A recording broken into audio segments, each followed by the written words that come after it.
Assalamualaikum warahmatullahi wabarakatuh. Selamat datang di video saya. Perkenalkan, nama saya Muhammad Lutfi Wibowo. Kali ini saya akan menjelaskan terkait dengan konsep dan juga penerapan skala pada kehidupan sehari-hari. Langsung saja kita masuk ke video. Baik, langsung saja kita masuk ke dalam materinya. Kali ini saya akan membahas tentang 4 pembahasan, yaitu konsep dasar skala, contoh perhitungan, studi kasus, dan juga kesimpulan. Pertama-tama kita harus mengetahui dahulu apa sih itu skala. Nah, jadi skala itu adalah perbandingan atau rasio antara ukuran objek pada gambar dengan ukuran objek sesungguhnya. Nah, tujuan dari skala ini adalah untuk memproyeksikan benda menjadi lebih besar ataupun lebih kecil agar lebih mudah untuk dipahami. Nah, skala numerik merupakan salah satu jenis skala yang cukup sering digunakan, yaitu skala yang menotasikan sebuah angka desimal atau pecahan sebagai perbandingannya, misalnya 1:100, 1:50, ataupun 5:1. Nah, cara membaca dari skala numerik ini adalah skala 1 dibanding 100. Artinya apa? 1 satuan pada gambar mewakili 100 satuan pada objek asli. Gitu. Lalu jenis-jenis skala selanjutnya adalah pengacilan dan juga pembesaran. Jadi skala pengacilan itu adalah skala yang digunakan untuk mempresentasikan objek yang besar menjadi lebih kecil sehingga muat ke dalam media gambar yang lebih kecil. Nah, contoh penggunaannya adalah seperti gambar yang tertera, ada gambar floor plan dan juga tampak. Lalu selanjutnya adalah skala pembesaran. Skala pembesaran ini merupakan skala yang digunakan untuk membuat objek yang kecil menjadi lebih besar. Jadi skala pembesaran dan pengacilan ini sebenarnya kontradiktif ya, jadi berlawanan ya. Jadi contoh penggunaan skala pembesaran ini adalah gambar teknik atau gambar detail dari profil baut struktural.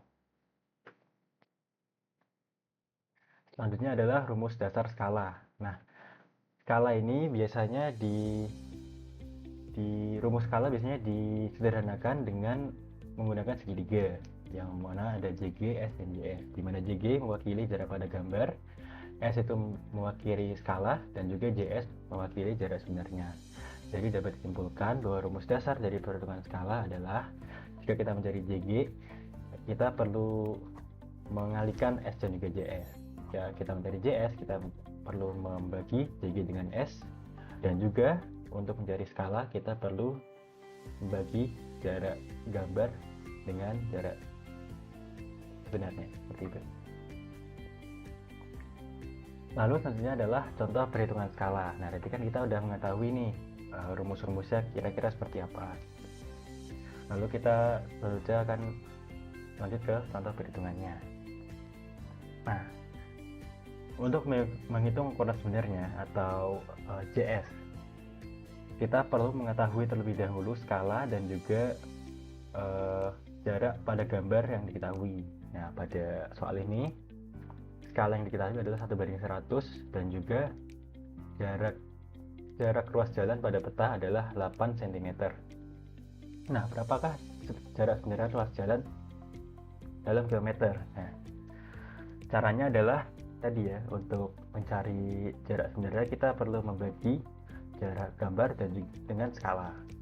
Nah, jadi jarak gambar ini 8 kemudian dibagi dengan 1:100. Jadi untuk menghitung skala itu dimasukkan dengan 1 bandingnya. Jadi bukan kita hanya menganggap 1000-nya, tapi kita juga menghitung satunya 1:100. Nah, lalu didapatkan angka 8 kali 1000. Jadi artinya jarak pada objek sebenarnya adalah 8000 cm atau 0,8 km.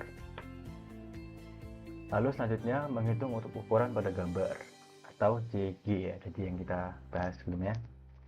Jadi untuk mencari jarak pada gambar ini kita perlu untuk mengetahui skala dan juga jarak sebenarnya.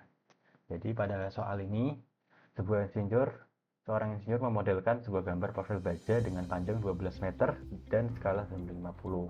Artinya jarak sebenarnya adalah 12 meter dan juga skalanya adalah 1:50. Langsung saja kita masukkan ke rumusnya. JG sama dengan JS kali F. Jadi kita dalam meter ya ini. Jadi kita rubah ke cm terlebih dahulu untuk memudahkan proses penggambarannya. Ketemu 1200 cm dikali dengan 1:50, 1/50. Dapatkan angka 1200 dibagi 50. Jadi jarak pada gambarnya adalah 24 cm. Selanjutnya adalah cara kita menentukan skala yang perlu kita pakai pada suatu gambar. Jadi untuk menentukan skala kita perlu untuk mengetahui jarak sebenarnya dan juga jarak pada gambar. Nah, jadi langsung diketahui di sini sebuah trek lari memiliki panjang 5 cm pada peta, dan juga trek lari itu digunakan untuk sprint 50 meter.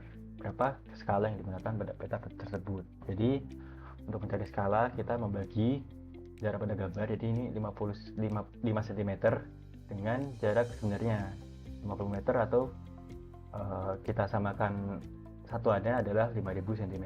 Jadi 5 dibagi 5000, jadi dapat skalanya adalah 1:1000. Lalu selanjutnya adalah menentukan skala sesuai dengan kertas. Nah, ini merupakan salah satu penerapan pada khususnya pada teknikal ya. Jadi untuk lapangan, untuk gambar kerja itu tentunya dibutuhkan sebuah gambar kerja sebagai patokan nantinya di lapangan. Jadi misal diketahui lebar suatu gudang adalah 20 meter, lalu seorang perencana akan memodelkan bangunan tersebut dalam kertas A4 dengan ukuran sekian. Kira-kira berapakah skala yang tepat untuk gambar tersebut? Langsung saja kita masukkan ke rumusnya. Jarak sebenarnya 20 meter, dan juga yang tanya adalah skala. Lalu untuk gambar kerja itu biasanya kita menggunakan margin atau garis tepi, dan juga kop gambar atau kepala gambar. Jadi dari ukuran apa tersebut kita kurangi dengan kopnya ya. Jadi dapatlah area gambar tersisanya sekitar 160 mm dikali dengan 267 mm. Lalu untuk mencari skala yang tepat untuk skala maksimum tepat untuk gambar tersebut adalah, jadi lebar area gambar itu kita bagi dengan jarak sebenarnya. Dapat angka di 267/20.000. Jadi skala maksimal yang dapat digunakan adalah 1:74,9. Namun itu kan merupakan angka yang tidak umum ya untuk skala. Jadi biasanya digunakan adalah 1:75 atau 1:1000. Nah, tujuannya adalah untuk memudahkan kita untuk menerjemahkan gambar tersebut pada lapangan kerjanya, seperti itu. Lalu selanjutnya adalah studi kasus dalam dunia konstruksi. Nah, berikut adalah contoh gambar floor plan sebuah proyek gedung dengan skala 1:50. Jadi terdapat ukuran di sini dan juga ada skalanya di sini. Oke, langsung aja kita lanjut. Nah, kira-kira kenapa sih skala tersebut dipilih? Nah, skala 1:150 ini merupakan salah satu skala yang umum digunakan dalam gambar kerja floor plan. Alasannya adalah karena skala ini merupakan skala yang proporsional untuk sebuah gambar floor plan. Karena tadi di lapangan kita perlu menghitung efisiensi kertas, dan juga kita perlu menghitung kira-kira ketika gambar memiliki detail yang banyak itu cocoknya seperti apa. Nah, untuk gambar floor plan ini kan dia bisa dibilang memiliki detail yang cukup banyak seperti material dan juga dan lain-lain. Jadi skala 1:150 ini digunakan untuk menghemat kertas. Di satu sisi menghemat kertas, dan juga di satu sisi kita dapat kita tidak mengesampingkan detail-detail kecil yang ada pada gambar kerja seperti itu. Nah, kira-kira apa sih yang terjadi kalau misal terjadi kesalahan dalam pemilihan skala? Nah, kesalahan pemilihan skala ini merupakan salah satu masalah yang cukup fatal sebenarnya, karena dari skala itu kita bisa menerjemahkan ke ukuran aslinya. Jadi ketika kita salah menerjemahkan, maka itu akan menjadi lebih fatal ya. Jadi kesalahan pemilihan skala ini dapat menimbulkan berbagai masalah dalam proyek. Salah satunya adalah kesalahan estimasi biaya. Kenapa kesalahan estimasi biaya? Karena jika kita salah dalam menggunakan skala, tentunya kita akan bisa salah menentukan ukuran. Jadi misalnya kita bisa jadi membuat sebuah material, membuat sebuah bagian bangunan itu melebihi dari yang kita rencanakan. Jadi tentunya akan anggaran dari proyek tersebut akan membengkak. Nah, lalu selanjutnya adalah kesalahan ukuran di lapangan. Nah, kesalahan ukuran di lapangan ini juga jadi ya bisa dapat menyebabkan kesalahan estimasi biaya juga ya. Lalu yang paling fatal adalah kegagalan struktural yang fatal. Nah, hal ini bisa terjadi jika kita